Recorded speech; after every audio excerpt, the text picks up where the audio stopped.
Welcome back to month 2 of learning Blender.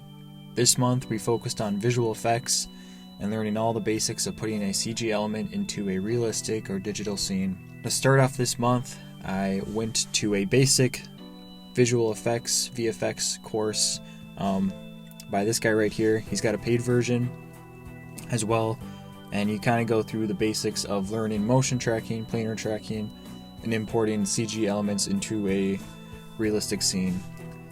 If you don't know what motion tracking is or want to learn the basics of it, could not recommend Ian Hubert's video on motion tracking enough. It is super informative and he does a good job teaching what it actually means.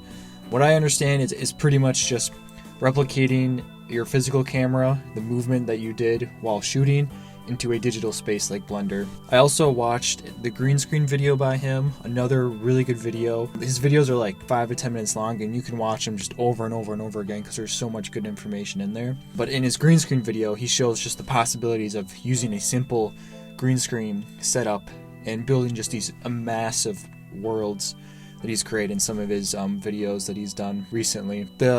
Just some examples that I have here are just my basic learning, trying to understand what motion tracking, adding CG elements are into the scene. This one here is a planar tracking version, and as you see, I'm adding tracking markers. I also made this one kind of using like the background extension to make this kind of cool window effect. I don't really know if it turned out well or whatnot, and then added this little hobo. Some very basic tips that I learned is to make sure that you're tracking your markers both in the background as well as the foreground, and then some other tips would be making sure that you don't have a lot of motion blur and really just movement in your camera. The less movement, I feel like it's the better. And here is like a little chessboard that I made. You see here the big problems that kind of set it off are the color matching as well as the sliding of the trackers. But I think it was really cool to kind of add a CG element into a realistic scene and kind of get to know how this actually all works. Here's the final project that I did in that first course that I took. A little spaceship going through, pretty cool, as well as a planar tracking on a screen. Really like the most basic visual effects that you can do. Watch this other video by BSP Studios. Just came out, so it's really recent too. Going through adding a CG element into a realistic scene. And this is something that you could do anywhere. All you need is a camera. Following that, I wanted to try building this cool puppet that I saw months ago by Pwnisher. And the video is like, I think I turned myself into a puppet. Now this is a very intermediate to advanced level tutorial, so it was definitely outside of my skill range. But nonetheless, I gave it a shot. I made like a little reference image of me and my like puppet that I wanted to make, and then went to modeling on the puppet itself. The puppet looks, not terrible. It's just when I got to the mouth and the animating section of that video, it was just too much for me, and I couldn't really grasp what I was trying to do. And I think the mouth I should have done at the start, because I couldn't really figure out a good way to make the indent to make it look like a puppet mouth. I tried like sculpting brushes as well as like doing a Boolean rectangle to cut it off, but that was kind of still outside my skill range, so I didn't get to there. But maybe next month I'll be back with a fully functioning puppet. But nonetheless, I spend a lot of time working on that puppet, even though it didn't get to turn out, but still learning nonetheless, getting experience along the way. After this kind of took place into the next week, I wanted to make some little flicks, kind of like a Zach D inspired shorts.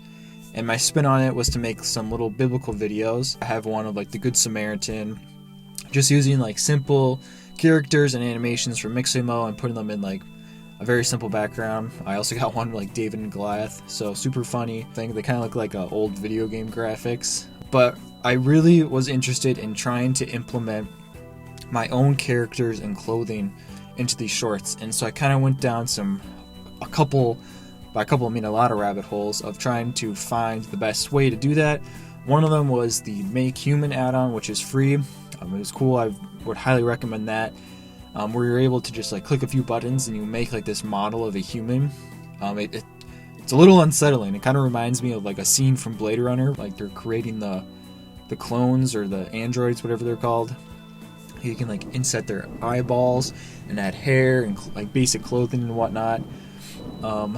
So that was really cool. I still didn't really fully understand on how to import it to Mixamo and then Mixamo back to Blender without losing all the textures, but I think I can understand it now if I try it again. On the other side of that, adding clothes to the character, I found that Marvelous Designer was the best way to go. That is a paid version.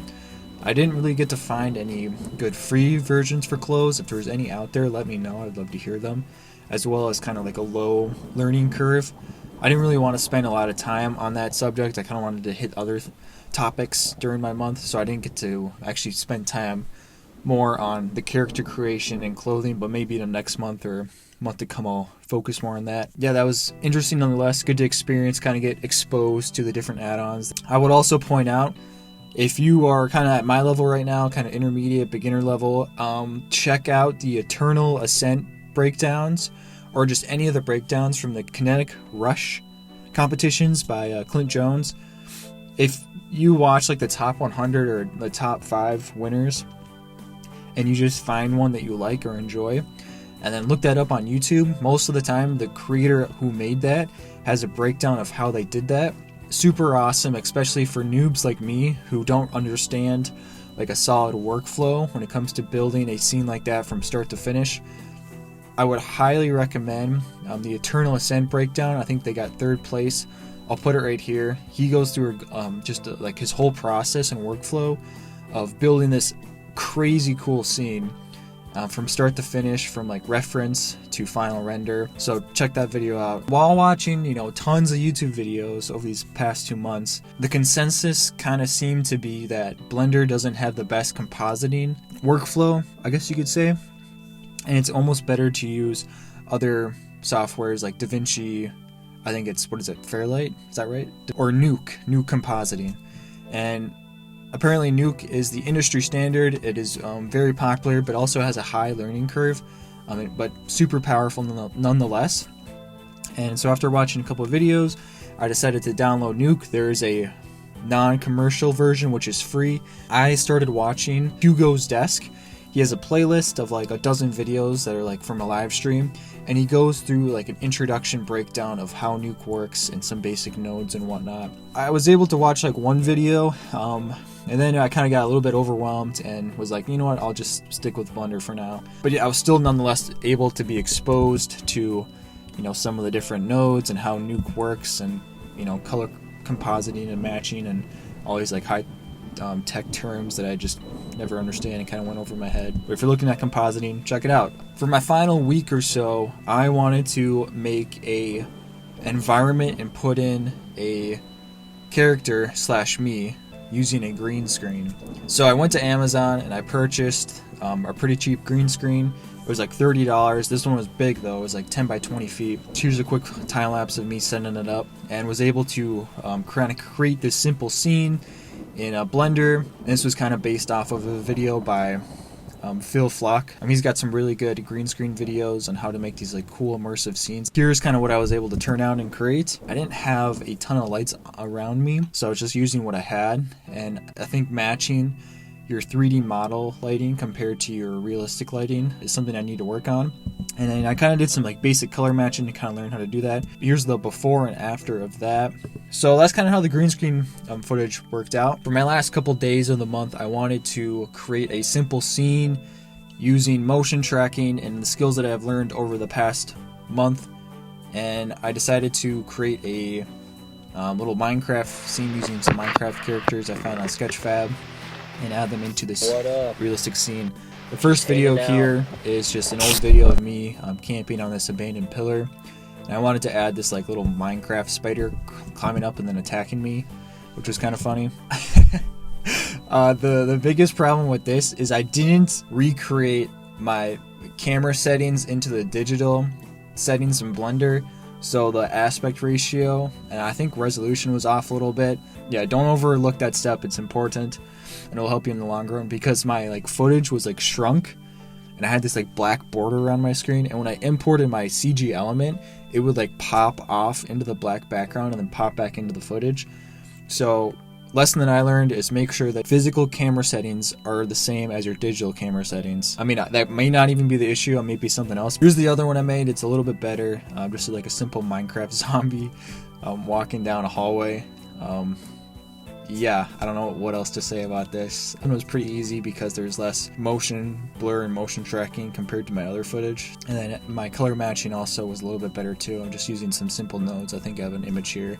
But yeah, super simple, very cool. I hope to do more with this coming soon. Next month, I want to focus more on animation when it comes to characters, and then being able to kind of combine all these skills when it comes to 3D modeling, CGI elements, and animation to hopefully make a more realistic scene. If you are at a more advanced level than this, feel free to leave any advice down below that helps you when you're learning this kind of basic stuff. I know that most of the stuff here is like very elementary.